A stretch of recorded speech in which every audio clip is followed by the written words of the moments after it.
I am so glad that you have tuned in to see this episode.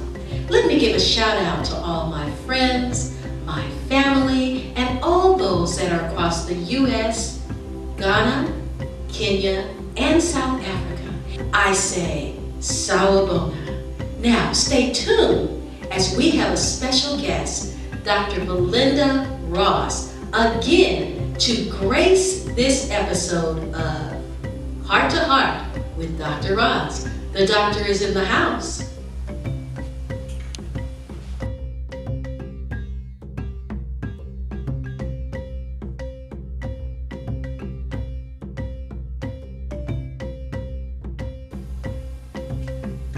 We are back, and I'm so glad that you're here for this episode of Heart to Heart with Dr. Ross. My guest again today, all the way from Atlanta, Georgia, is Dr. Belinda Ross. I am so glad to have you. I have to catch myself and make sure and say Dr. Belinda Ross, because most of the time it's just Belinda. My good friend, my sister, and my sister friend. I'm so happy to be back, and it's perfectly okay to call me whatever you like. Yes, we have been together nearly 30 years. We have raised our children together. We have struggled through parenthood, through private practice, through hospital practice, all of those things. And I say struggle just to say that we have overcome some obstacles. But not only have we met those obstacles head on, but we have gotten through and gotten over with the help of God. You know, today we're going to talk about Christians and mental health. Now, some of you may be saying, do the two of them go together? Do Christians have issues with mental health? Well, we're going to answer that today because I think that we really need to take a serious look at who we are as Christians and our mental health issues.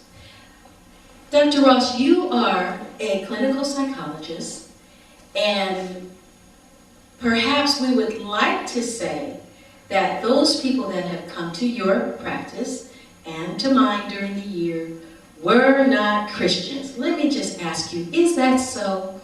That's a tough question. I can say this. I've always known that I've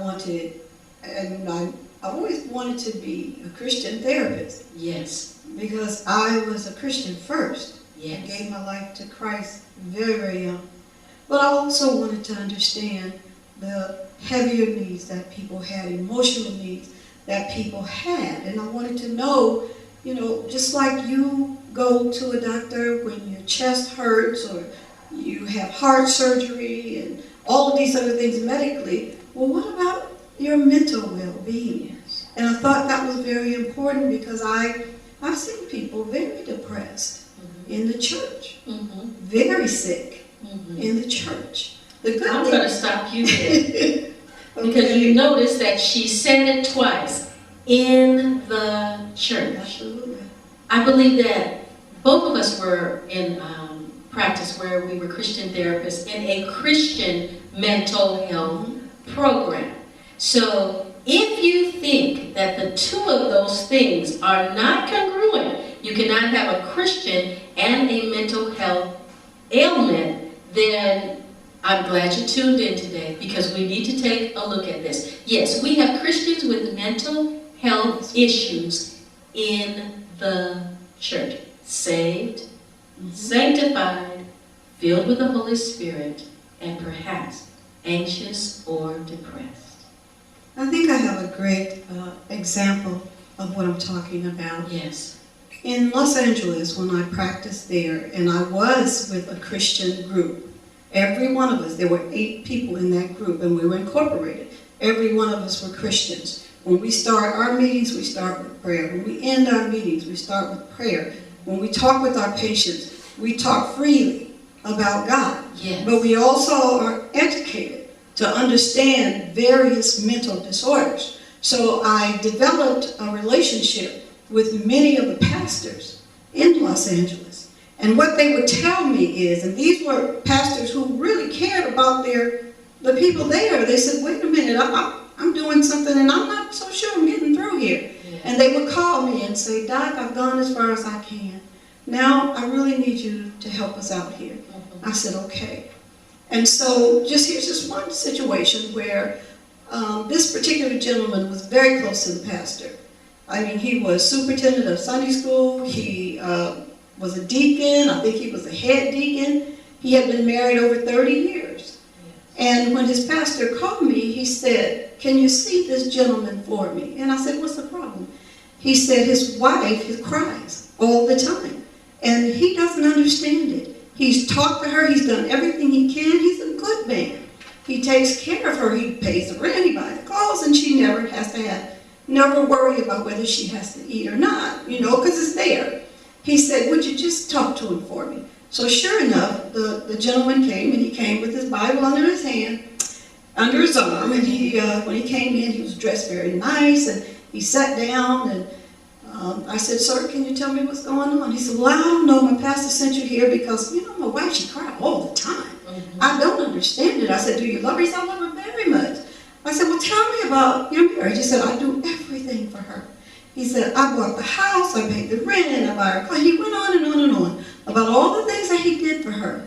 I said, well, what do you tell her when she cries? He said, I told her, do what I do. He said, take it to the altar and leave it there.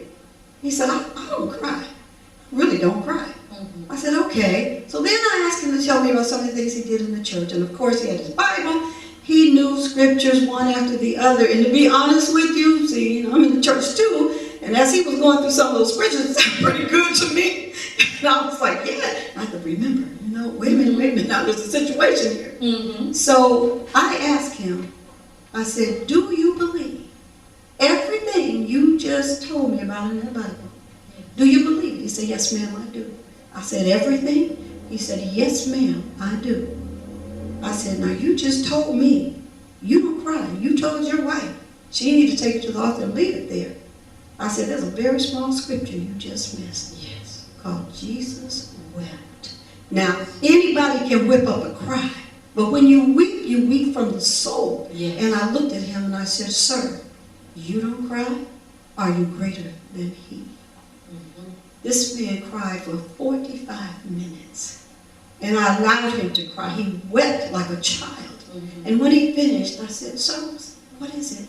And he looked at me and he said, Doc, my father never taught me how to love my wife.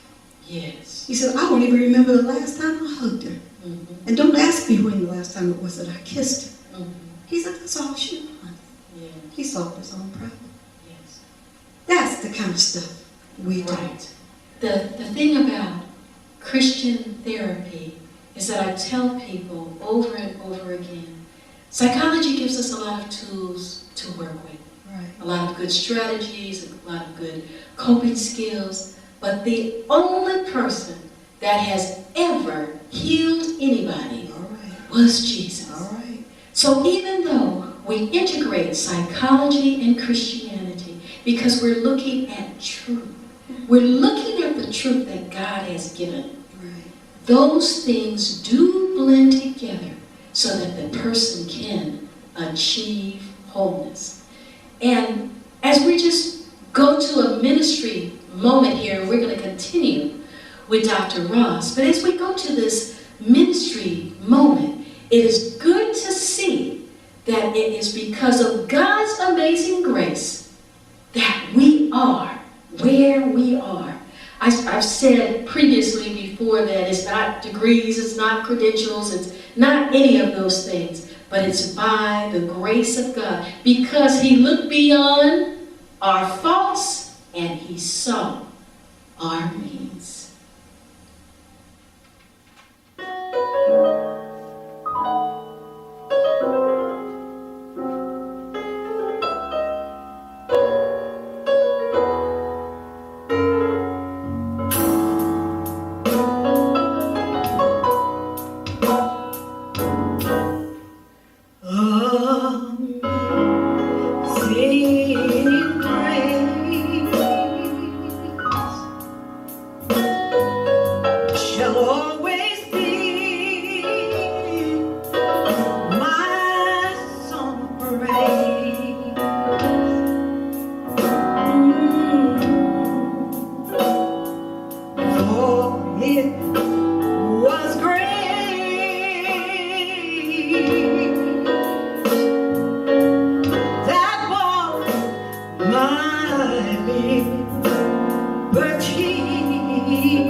why the Lord, He loved me so.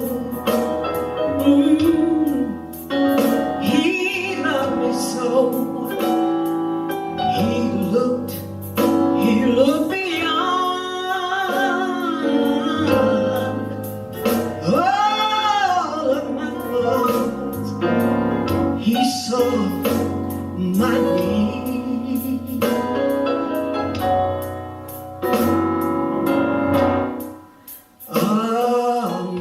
Amazing grace will always be my song praise. Oh, yes it will. For it was grace.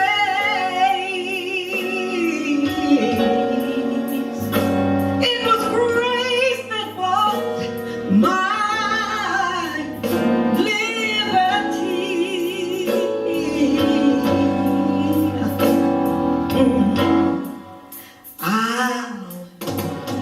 I'll never know. I'll never know just why the man, he loved me so. He loved me so. He looked, I'll tell you, he looked beyond all of my faults. He saw, hallelujah, my need. Yes, he did. For I will I'll ever lift mine eyes to Calvary.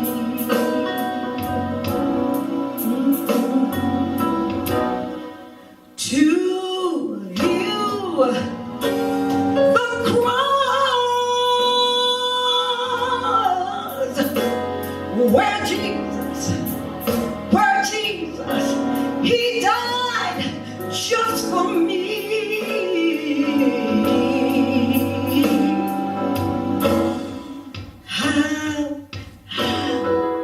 How marvelous that grace, that wonderful grace that caught my falling soul, my falling soul. I'll tell you that he looked beyond. Oh yes, he did. He looked beyond. He surely looked beyond. He looked beyond all of my faults. He looked beyond with that wonderful grace, that wonderful grace. He saw, I'll tell you, he saw, the Lord saw, he saw my need, he saw my need. Oh, he saw my need.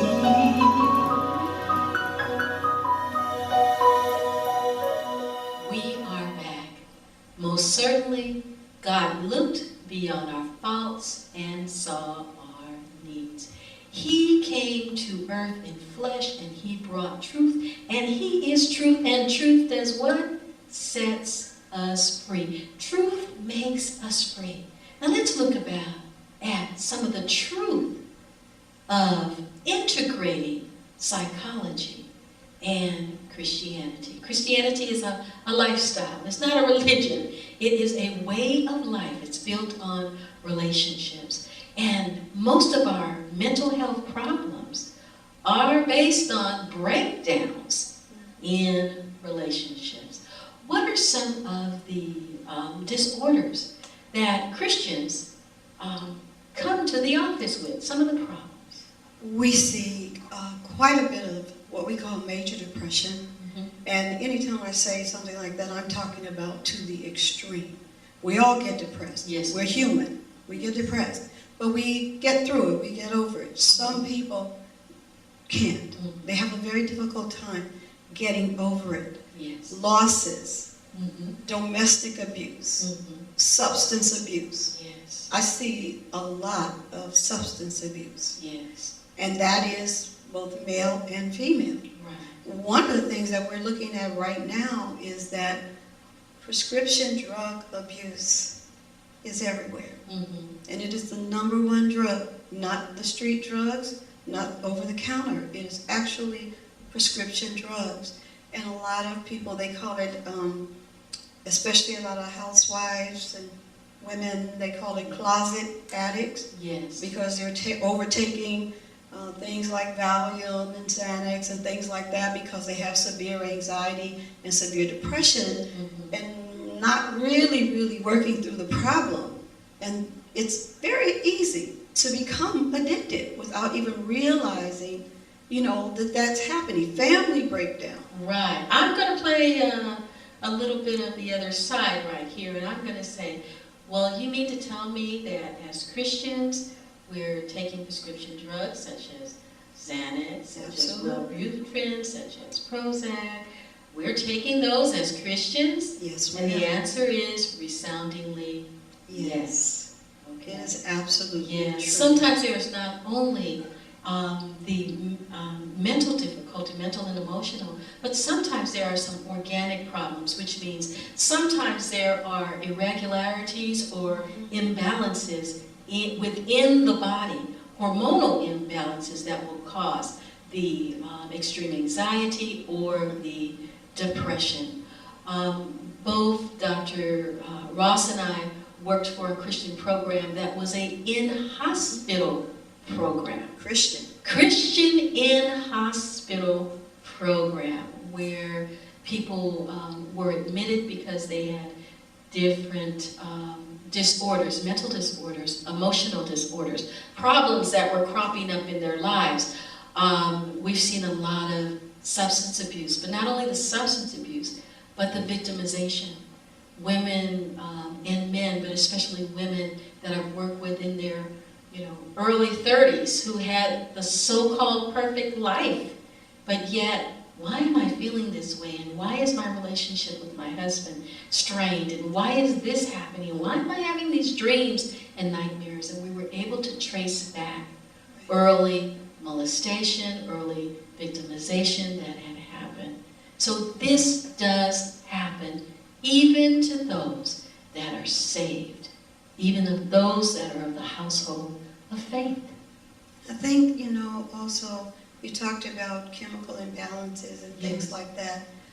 That's not the person's fault. And I think No. that's something, we really have to try to educate and help people to understand. One of the things I love that some of the churches are doing, they are being more open. They are trying to answer the needs of their parishioners in every way. Yes. They don't fear having someone come in and talk to their church, help them understand, because some people probably have some things going on right then. And they But hide them. It's a stigma. Yes. Even though you still say psychology, people think that's crazy. Yeah. I actually saw a man carry a sign that said, "To see a psychiatrist, you must be crazy."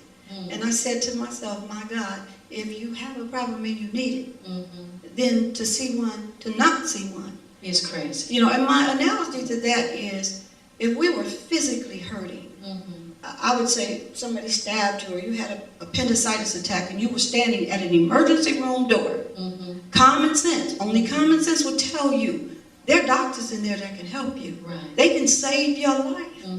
But we have mental issues every day. Yes. And we're emotionally bleeding to death when there really is help because of the stigma and because, unfortunately, for church people, we don't reach out. We don't want to talk about it. Right. Because people might think this or that, or we may even, look at someone differently. And that I know that's not what God intended. end it. No. If it's a problem, then we can get it worked out. Right. God is not absent in the process, just as He guides the cardiologist's hands. Yes, yes. He can also guide us. And I think, and a lot of people say, well, I don't want to see a shrink, I want a real doctor. Let me just say this educationally today. Before a psychiatrist can become a psychiatrist, Right. he or she must be a medical doctor already. Yes. So you have 2 in 1. And so I just, if it's just a little help that we can give today to help people understand that we can still do our job and love God as much as anyone else. Oh, yes. Anyone. Yes. When we look at, let's just take a look at major depression for a moment. Because as you said, there's such a stigma in our churches. If someone is not joyful or if someone is not happy, we say, you must not be walking with the Lord, you must not be praying enough, you must not be reading your words, you must not be fasting. Saints, there is nothing wrong with any of those things. We need those things to build us up spiritually. But there comes a time when we need to face ourselves and say, something is not right. I'm not eating properly. Perhaps I'm overeating, or perhaps I'm not eating enough. Perhaps there's a sleep disorder. I'm sleeping too much, or I'm not sleeping enough. These are symptoms and signs that something is going on. Something is preoccupying my psyche so much that I can't function. I've lost interest in those things around us. Let's talk a little bit about some of the symptoms, and I've named a few of just depression. Yes, I did my doctoral dissertation on teen suicide. And unfortunately, because we're not educated about major depression, most of the parents that I interviewed during that dissertation, which takes at least a year, 9 out of 10 said, oh, there were no signs. I can't believe my child was that depressed. Right. There are signs. Believe me, like you said, this overeating, undereating, crying, withdrawing, or getting angry at everything. Right. Don't want to be bothered, giving away very precious things that you love, and you just give it away. And one of the things we have to really be very careful of is paying attention to those things. And I'm more concerned about the person who I know was severely depressed and just out of nowhere, all of a sudden, they're perfectly fine. This is a sign for us to know that this person is probably going to commit suicide. Right. Absolutely. And, we are taught in the church that is a sin to do that. So I'm feeling like we can help. We can help. This doesn't have to happen. And I think one of the things I like about the church, too, is that when you spell church, you got 2 H's in there. Hospital and help. Okay. That's what we ought to be able to get.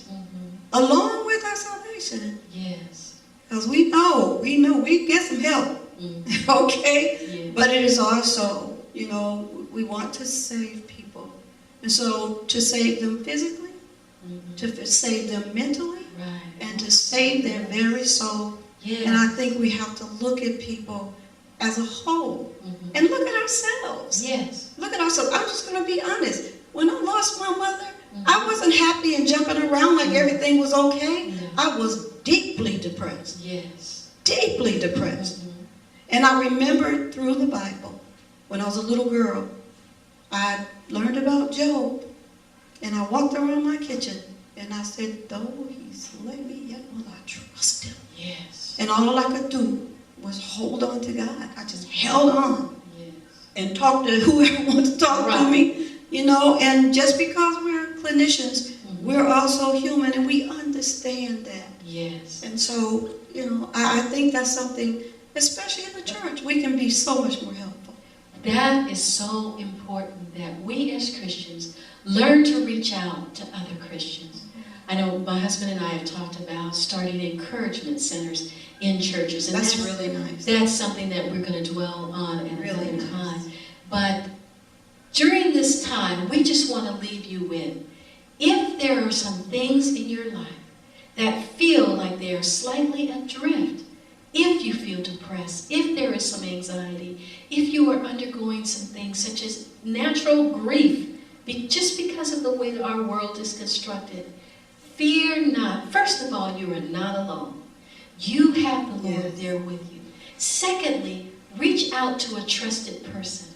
The Word tells us that there is wisdom in the counsel of others. We need to reach out. And thirdly, we need to admit to ourselves that we are not perfect, we are not alone, but through God we can be healed. I thank you for watching today because we love you, we want you whole and healthy. So guard your heart with all diligence, because out of it flow the issues of life. Dr. Ross, thank you for being with us today. You're my friend, my sister girl, and most importantly, she is a woman of God. We're going to say good night and go with God.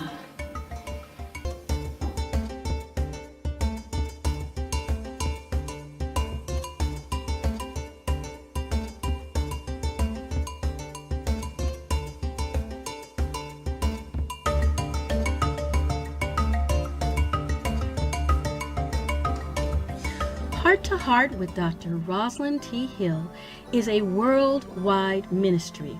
Our goal is to touch hearts and lives, encouraging, uplifting, and bringing hope to those in the U.S. and providing resources for churches and orphans on the continent of Africa, such as staple foods, bedding, books, and much-needed school supplies. Will you join us in our effort? Write us today. Also, are you visiting or live near Chicago? Well, visit us at Dixmoor Apostolic House of Prayer. Join us for the Dixmoor Experience. Our services are Sundays noon at Dixmoor Apostolic House of Prayer, 14314 Winchester Street, Dixmoor, Illinois, 60426. Come and worship with us and be blessed.